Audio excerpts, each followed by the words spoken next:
आओ बच्चों, आज हम कक्षा 5वीं विषय हिंदी पाठ 10 सुनीता की पहिया कुर्सी इस पाठ को पढ़ने जा रहे हैं। पहिया कुर्सी का मतलब होता है ऐसी कुर्सी जिसमें चक्के लगे हो। तो आइए पढ़ते हैं इस मज़ेदार पाठ को। सुनीता सुबह 7 बजे सोकर उठी। कुछ देर तो वह अपने बिस्तर पर ही बैठी रही। वह सोच रही थी कि आज उसे क्या क्या काम करने हैं। उसे याद आया कि आज तो बाजार जाना है। सोचते ही उसकी आंखों में चमक आ गई। सुनीता आज पहली बार अकेले बाजार जाने वाली थी।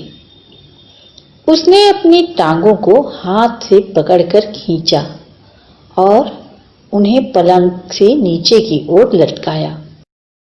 फिर पलंग का सहारा लेती हुई अपनी पहिया कुर्सी तक बढ़ी। सुनीता चलने फिरने के लिए पहिया कुर्सी की मदद लेती है।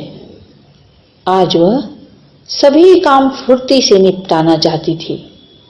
हालांकि कपड़े बदलना, जूते पहनना आदि उसके लिए कठिन काम है, पर अपने रोजाना के काम करने के लिए उसने स्वयं ही कई तरीके ढूंढ निकाले हैं। 8 बजे तक नहा धोकर तैयार हो गई। माँ ने मेज पर नाश्ता लगा दिया था। माँ, अचार की बोतल पकड़ाना, सुनीता ने कहा। अलमारी में रखी है, ले लो, माँ ने रसोई घर से जवाब दिया। सुनीता खुद जाकर अचार ले आई। नाश्ता करते करते उसने पूछा, माँ, बाजार से क्या क्या लाना है? 1 किलो चीनी लानी है, पर क्या तुम अकेले संभाल लोगे? पक्का, सुनीता ने मुस्कुराते हुए कहा। सुनीता ने मां से झोला और रुपये लिए। अपनी पहिया कुर्सी पर बैठकर वह बाजार की ओर चल रही। सुनीता को सड़क की जिंदगी देखने में मजा आता है। क्योंकि आज छुट्टी है, इसलिए हर जगह बच्चे खेलते हुए दिखाई दे रहे हैं। सुनीता थोड़ी देर रुककर उन्हें रस्सी कूदते, गेंद खेलते देखती रही। वह थोड़ी उदास हो गई। वह भी उन बच्चों के साथ खेलना चाहती थी। खेल के मैदान में उसे एक लड़की दिखी, जिसकी मां उसे वापस लेने के लिए आई थी। दोनों एक दूसरे को टुकुर टुकुर देखने लगे।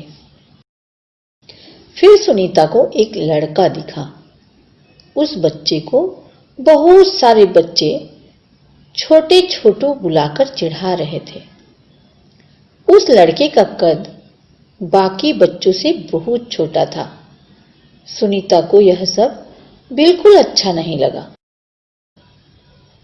रास्ते में कई लोग सुनीता को देखकर मुस्कुराए, जबकि वह उन्हें जानती तक नहीं थी।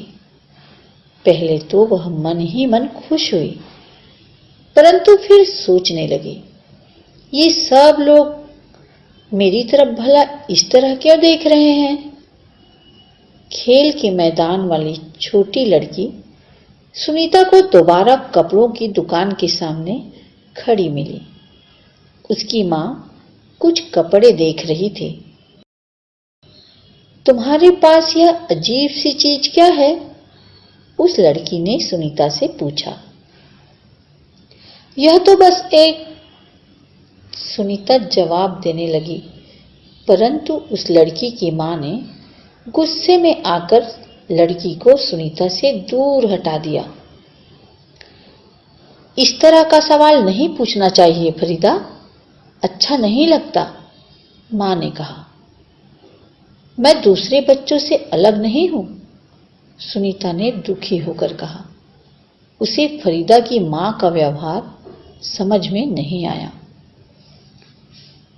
अंत में सुनीता बाजार पहुंच गई।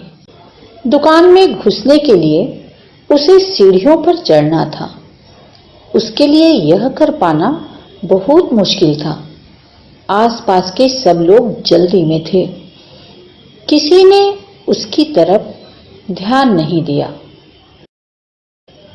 अचानक जिस लड़के को छोटू कहकर चिढ़ाया जा रहा था, वह उसके सामने आकर खड़ा हो गया। मैं अमित हूं, उसने अपना परिचय दिया। क्या मैं तुम्हारी कुछ मदद करूं? मेरा नाम सुनीता है।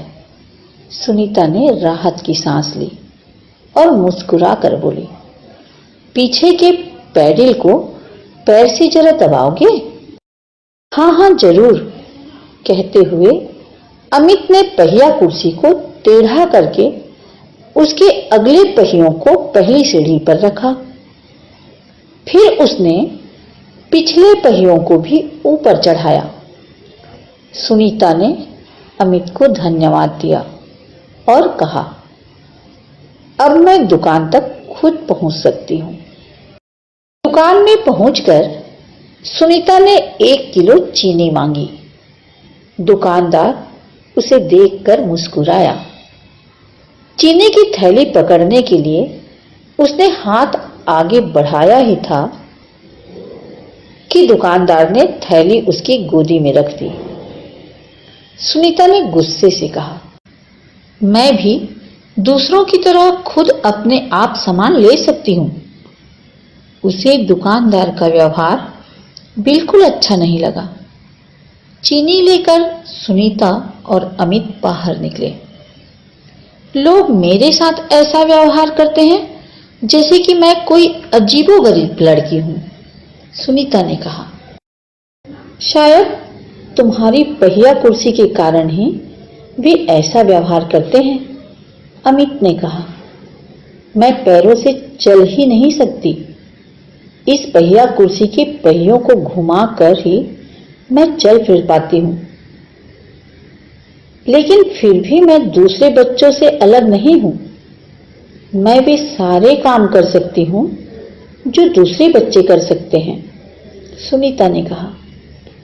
अमित ने अपना सिर ना में हिलाया और कहा, मैं भी वे सारे काम कर सकता हूं जो दूसरे बच्चे कर सकते हैं, पर मैं भी दूसरे बच्चों से अलग हूं, इसी तरह तुम भी अलग हो, सुनीता ने कहा। नहीं, हम दोनों दूसरे बच्चों जैसे ही हैं।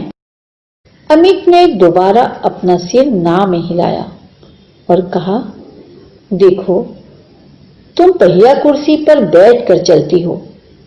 मेरा कद बहुत छोटा है। हम दोनों ही बाकी लोगों से कुछ अलग हैं। सुनीता कुछ सोचने लगी। उसने अपनी पहिया कुर्सी आगे की ओर खिसकाई। अमित भी उसके साथ साथ चलने लगा। सड़क पार करते समय सुनीता को फरीदा फिर नजर आई। इस बार फरीदा ने कोई सवाल नहीं पूछा। अमित झट से सुनीता की पहिया कुर्सी के पीछे चढ़ गया। फिर दोनों पहिया कुर्सी पर सवार होकर तेजी से सड़क पर आगे बढ़े। फरीदा भी उसके साथ साथ दौड़ी। इस बार भी लोगों ने उन्हें घूरा, परंतु अब सुनीता को उनकी परवाह नहीं थी।